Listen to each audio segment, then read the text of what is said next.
All right, Alexander, let's talk about Merz, Chancellor Merz, who made it on the second round of voting. The reports that we're getting are that the CDU managed to make some deals with Die Linke, not so much with the Greens.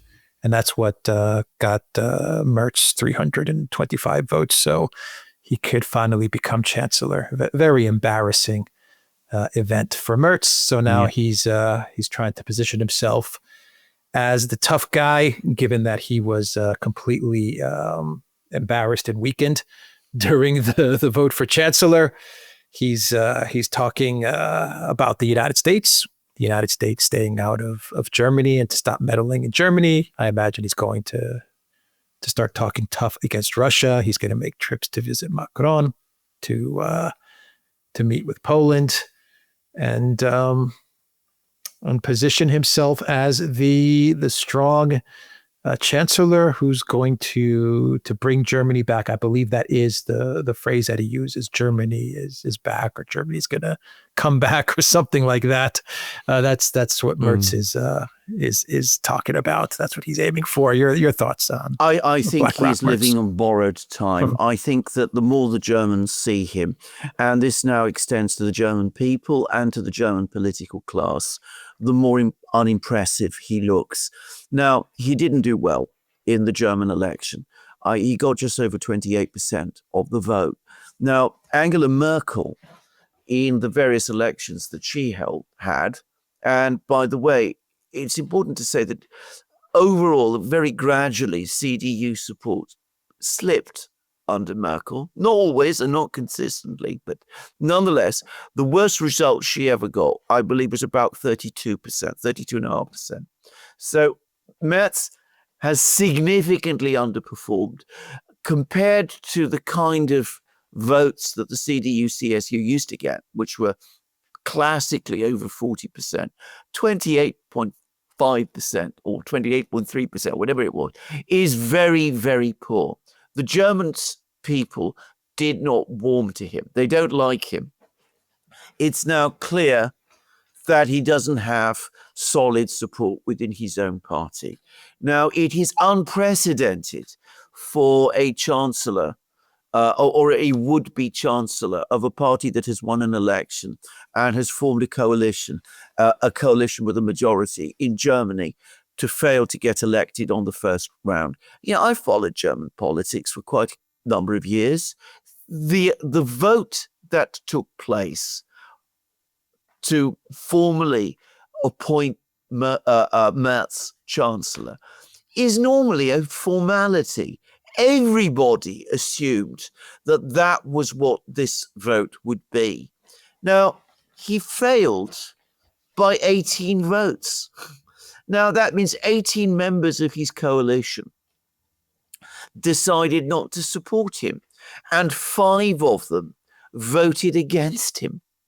And yes, no doubt the CDU did make deals with probably the 2 opposition parties. I suspect both Die Linke and the Greens. Die Linke and the Greens pretend that they are anti-system parties. Certainly Die Linke does, that they're outside the political. Well, the Greens are absolutely part of the political mainstream, but Die Linke claims to be outside the political, class, the political system. In fact, they are themselves a semi-system party. They absolutely do not want new elections in Germany, or a political crisis in Germany, which would make the AfD even stronger, and which could probably result in Sarah Wagenknecht's group breaking into the Bundestag and becoming a rival for Die Linke there.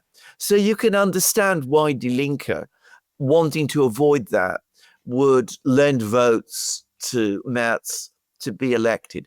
But there we have the leader of the German right, as he likes to represent himself, the man who's going to bring the CDU back to its conservative roots.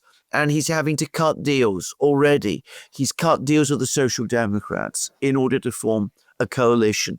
And he's given the Social Democrats, the discredited party that lost the last election and led the failed Scholz government, which Germans widely hold in contempt. So he had to cut deals with them. He's given them a disproportionate number of the top ministerial positions, including the finance ministry. So he's had to cut deals with the Social Democrats. He cut deals after the election with the, well, he didn't cut a deal, but he proposed migrant policies, which led to his party voting together with the AfD in the Bundestag, despite saying that he would never, ever, ever work with the AfD. And now it looks like he's cut some kind of shabby deals with Die Linke and possibly the Greens as well in order to become chancellor. It is a very unattractive look. It suggests a man who is a very, very shallow principles, somebody who's desperate to become chancellor at almost any price, and somebody who has no vision or real ideas about what to do in order to turn the situation in Germany around.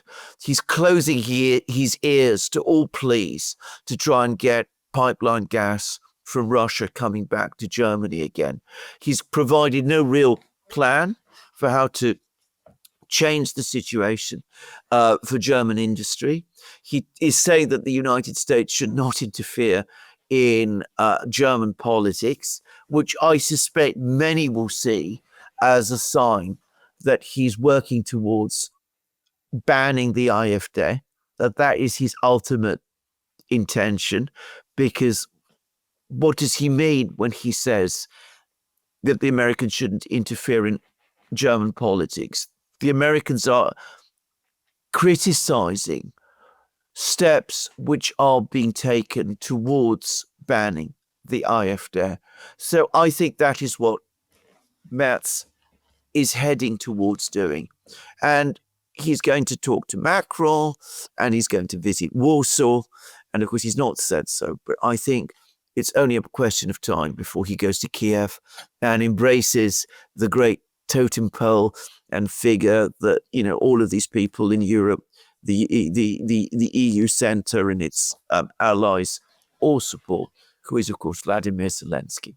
So that is his choice of friends, even though more and more people in Germany could see that this is going wrong, it's not working, it's taking Germany in completely the wrong direction.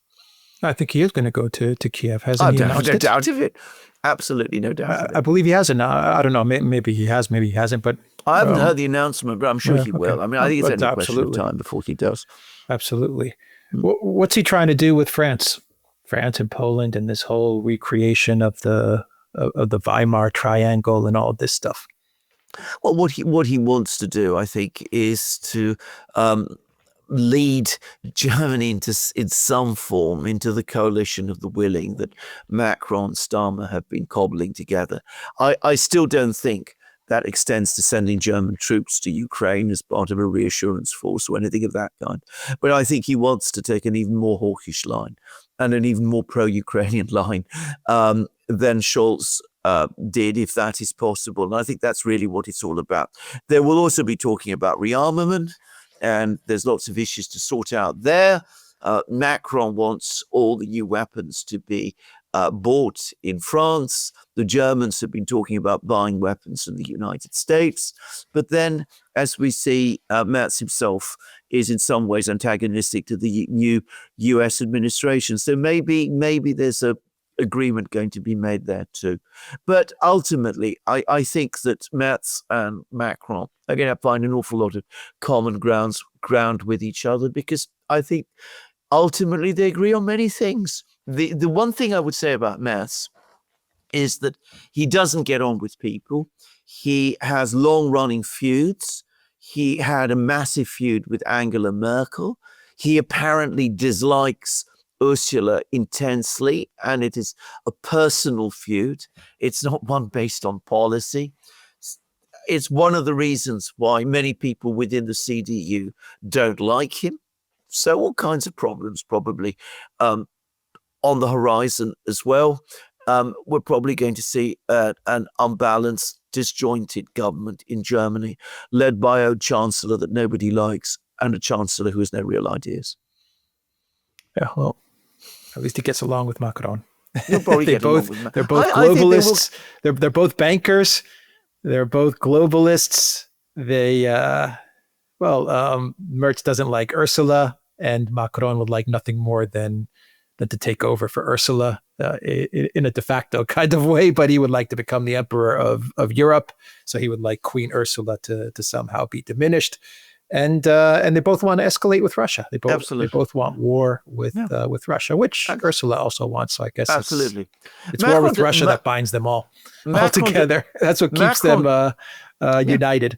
Yes, Macron doesn't get along with Ursula either. Yeah, but again, essentially it's a personal thing, just as Merz doesn't get along with Ursula. It doesn't mean that they fundamentally disagree.